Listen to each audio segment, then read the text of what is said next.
Bismillahirrahmanirrahim. Assalamualaikum warahmatullahi wabarakatuh. Alhamdulillahirrabbilalamin. Puji syukur kehadirat Allah subhanahu wa ta'ala yang telah melimpahkan rahmat dan hidayahnya. Dan pada kesempatan kali ini saya diberi kesempatan untuk mempresentasikan mata kuliah ilmu komunikasi bisnis dan pemasaran. Dalam rangka ini khususnya yaitu penyelesaian tugas UAS semester ganjil, khususnya ilmu komunikasi bisnis dan pemasaran. Pertama-tama saya ucapkan kepada Ibu Dr. Ari Isfa selaku dosen mata kuliah komunikasi bisnis dan pemasaran, dan yang terhormat rekan-rekan, teman-teman satu jurusan yang tidak lupa saya sebutkan satu persatu. Pada kesempatan kali ini saya akan memberikan sekelumit atau sekilas tentang pemaparan konsep pembuatan produk. Dengan pemaparan ini sekiranya teman-teman dan semua yang menyaksikan video presentasi ini bisa mengambil manfaatnya. Oleh karena itu saya berharap dengan video tayangan ini bisa untuk menggali atau mengeksplor ilmu yang belum dimiliki ataupun yang belum diketahui. Untuk itu saya akan memberikan pemaparan dengan judul konsep pembuatan produk karya Sunadi. Mari kita saksikan untuk pemaparannya, lihat di monitor berikut ini. Nah, inilah kita bisa lihat di monitor. Di sini saya akan memberikan pemaparan tentang konsep pembuatan produk. Sebelum kita memberikan pemaparan konsep pembuatan produk ini, alangkah bagusnya saya akan memberikan sebuah penjelasan, pengertian, pemahaman tentang apa itu bisnis dan apa itu pemasaran. Jadi kita akan lebih paham kalau seandainya dua kata ini bisa mengerti, bisa dipahami. Jadi pada saat untuk melakukan sebuah usaha, sebuah bisnis, nanti akan insya Allah berjalan lancar dan apa yang diharapkan tercapai. Untuk itu kita harus mengerti tentang bisnis itu apa. Oke, pengertian bisnis di sini kalau kita lihat di monitor, menurut Gloss dan Stead dan Lowry pada tahun 1996, itu terbitan bukunya di tahun tersebut, bahwa menyatakan bisnis merupakan sekumpulan aktivitas yang dilakukan untuk menciptakan dengan cara mengembangkan dan mentransformasikan berbagai sumber daya, barang atau jasa yang diinginkan konsumen. Itu bisnis. Karena sekumpulan aktivitas di sini itu banyak. Aktivitas bisa dikatakan adalah pedagang kaki lima, bisa dikatakan adalah pertokoan, bisa dikatakan perbankan, dan juga bisa dikatakan industri. Semuanya ini bisa dikatakan adalah wadah atau sebuah bisnis. Kenapa dikatakan semuanya itu bisnis? Karena tujuannya mereka adalah satu, adalah untuk mendatangkan laba. Dengan mendatangkan laba secara otomatis usaha tersebut bisa berkembang dan berjalan lancar. Itu intinya bisnis. Kemudian lanjutkan. Nah, di sini ada definisi pemasaran. Definisi pemasaran yang dikatakan oleh Kotler dan Armstrong Ini kalau kita bisa lihat di monitor.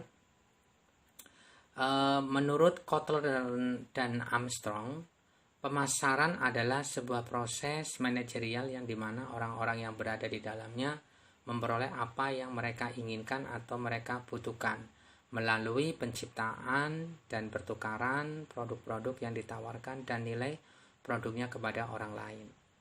Jelas di sini pemasaran adalah sebuah proses manajerial yang dimana orang-orang itu berada di dalamnya itu memperoleh apa yang mereka inginkan.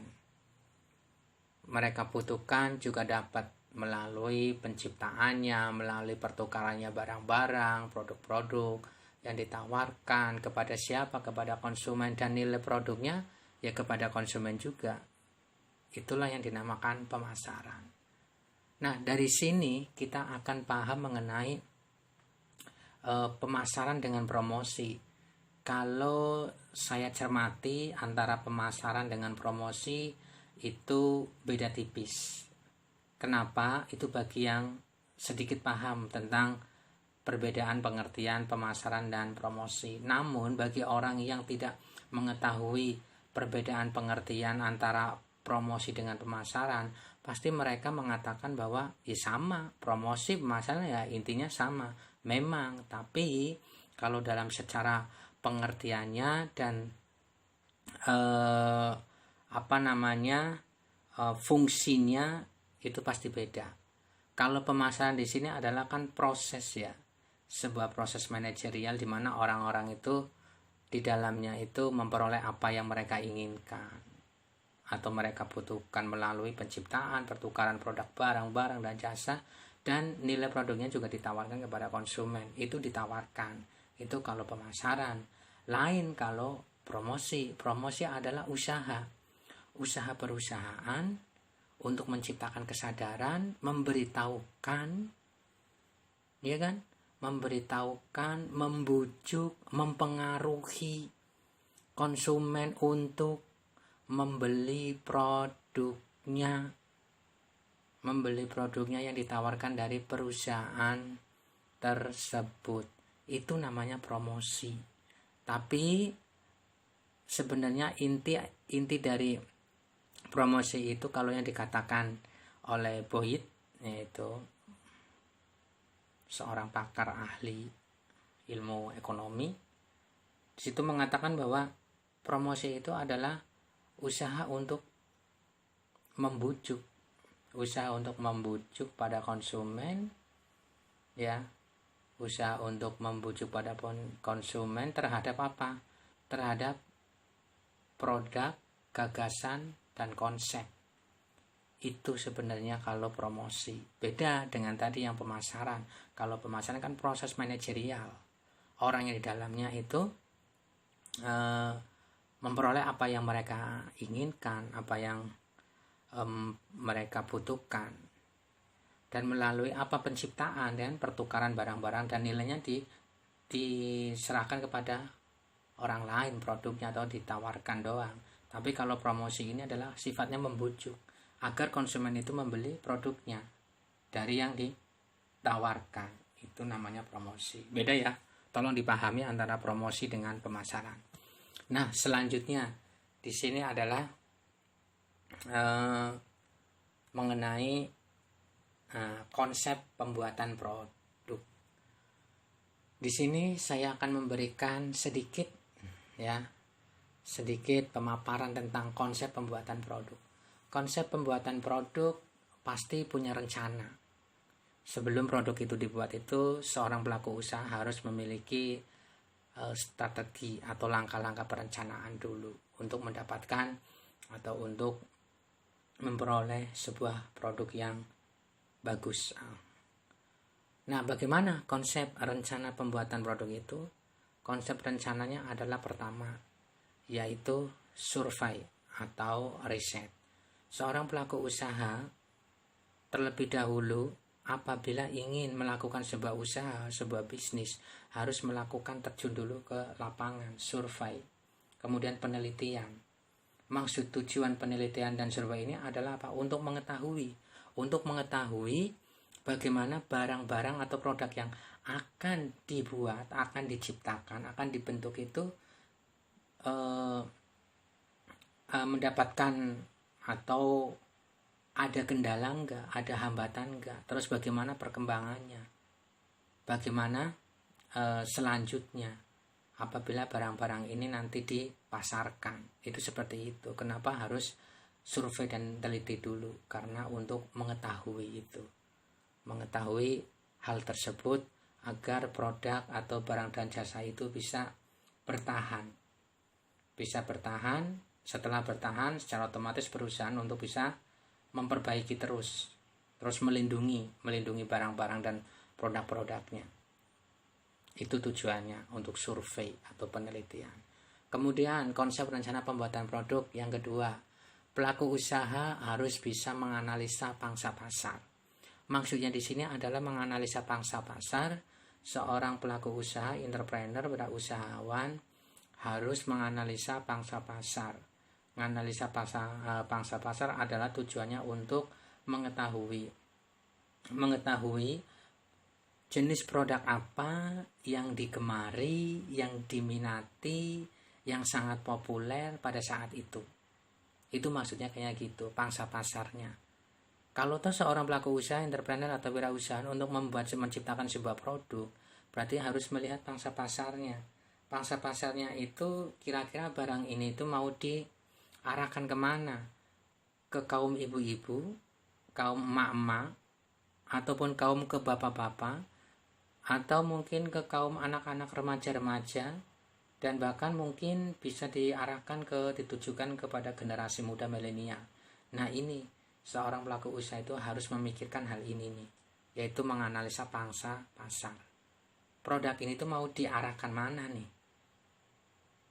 Apakah mau tujuannya ke anak muda? Oke, ke anak muda berarti kita harus jeli terhadap kemauan, keinginan anak muda.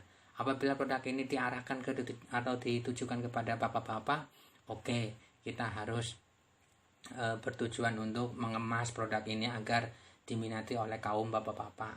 Apabila untuk produk ini akan ditujukan kepada kaum ibu-ibu, maka oke, produk ini harus dikemas dalam bentuk untuk mempengaruhi, untuk bisa diminati, digemari oleh kaum ibu-ibu. Kalau untuk kaum remaja-remaja, oke, kita harus kemas produk itu bagaimana agar bisa diminati, digandrungi oleh kaum remaja modern atau milenial sekarang ini. Nah, seperti itu penjelasan kurang lebih dari saya. Itu menganalisa pangsa pasar. Kemudian konsep rencana pembuatan produk selanjutnya yang ketiga adalah pelaku usaha harus memiliki kepastian dan komitmen bahwa satu-satunya adalah modal dulu. Modal untuk usaha, modal untuk melakukan sebuah usaha itu harus memiliki modal. Modalnya apa? Modalnya adalah finansial. Seorang pelaku usaha apabila hanya memiliki niat, kemauan tanpa didukung dengan modal finansial, keuangan, tentunya tidak akan berjalan mulus dan bahkan tidak bisa berjalan sama sekali. Artinya apa? Kalau orang ahli filosofi bahwa uang adalah segala-galanya, meskipun uang itu tidak menjadikan dominan seorang pelaku usaha itu harus memiliki uang sekian persen, berapa persen, tidak. Tetapi disitulah namanya uang untuk dijadikan alat untuk membeli bahan-bahan agar bahan tersebut bisa tercipta menjadi sebuah produk. Nah, itulah namanya modal usaha, finansial, keuangan. Itu yang harus dipikirkan oleh seorang pelaku usaha, entrepreneur, wirausahawan, bahkan seorang industriawan, orang-orang pelaku-pelaku, pendiri-pendiri industri perusahaan. Kemudian selanjutnya konsep rencana pembuatan produk yang keempat. Jelas pelaku usaha, wirausahawan, pelaku bisnis harus memiliki sebuah imajinasi, daya khayal, ide kreatif. Ide kreatifnya apa? Produk yang akan dibentuk produk yang akan dibentuk itu bentuknya seperti apa. Kalau produk itu bentuknya seperti kemasan, arahnya ke bentuk makanan, oke, kita sepakati, kita fokuskan bahwa produk yang akan dibentuk adalah makanan. Kalau seandainya produk yang akan dibentuk oleh seorang pelaku usaha adalah bukan makanan, seperti jasa, oke, kita fokuskan kepada jasa. Bentuknya apa? Dalam bentuk jasa apa? Apakah jasa di sini banyak? Mungkin bisa jadi seorang pelaku usaha menciptakan sebuah jasa, umpamanya kita mendirikan sebuah usaha pangkas rambut, atau mungkin jasa pengiriman barang yang sangat kilat, dalam berapa detik oke nyampe, itu contoh misalnya seperti itu. Kemudian konsep rencana pembuatan produk selanjutnya adalah pembuatan nama merek atau produk. Seorang pelaku usaha, seorang entrepreneur, wirausahawan, apabila untuk menciptakan sebuah bisnis atau usaha, perlu apabila terjadi atau terbentuk sebuah produk, dan produk tersebut harus diberikan nama atau merek.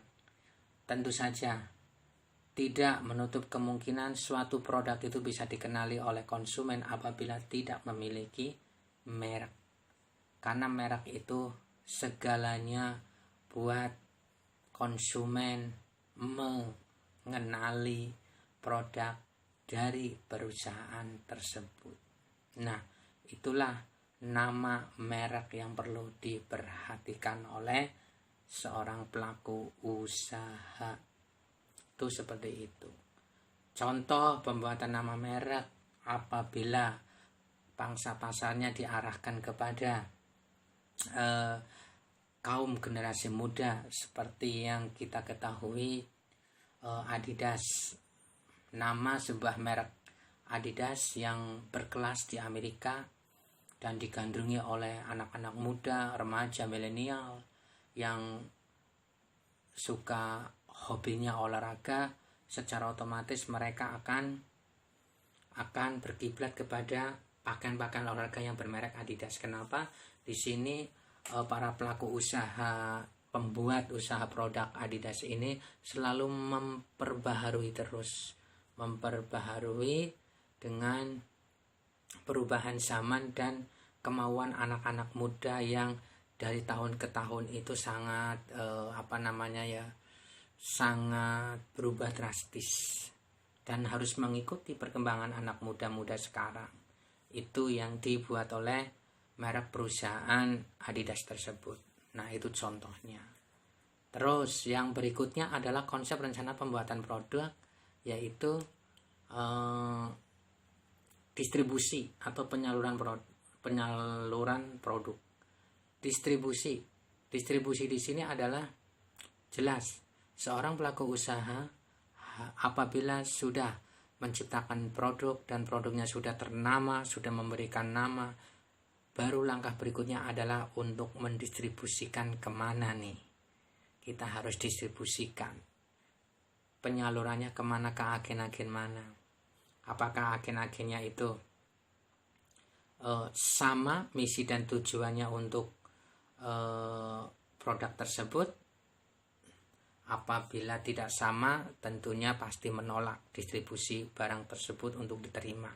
Tapi kalau apabila para agen-agen yang untuk menerima barang tersebut itu sama dengan tujuan dan ini sama, konsepnya sama, maka dia akan mau menerima distribusi barang produk tersebut. Nah, disitulah yang namanya distribusi barang itu perlu untuk sebuah perusahaan bisa berkembang dan siklus perekonomiannya berjalan adalah barang yang telah diproduksi harus didistribusikan, harus disalurkan kepada masyarakat. Nah, seperti itu menurut pandangan saya. Kemudian konsep rencana pembuatan produk yang terakhir, yaitu jelas pemasaran atau promosi. Nah, dari pemasaran tadi yang sudah dijelaskan adalah proses manajerial yang ada di dalamnya. Orang-orang itu melakukan apa? Melalui penciptaan, pertukaran produk-produk, dan nilai produk-produknya itu ditawarkan kepada orang lain juga. Itu namanya pemasaran. Setelah itu baru, kalau udah ditawarkan, baru di sini sebuah perusahaan atau pelaku usaha harus bisa mempromosikan barang yang sudah ada, barang yang sudah terbentuk, merek yang sudah ada namanya, baru dipromosikan. Tujuannya untuk membujuk, mempengaruhi pada konsumen, masyarakat untuk bisa menerima produk tersebut. Kalau sudah menerima, secara otomatis akan ada daya tarik tersendiri sehingga dia akan membeli produk tersebut. Nah, inilah gambaran tentang konsep pembuatan produk dari pemikiran, pemahaman saya. Tentunya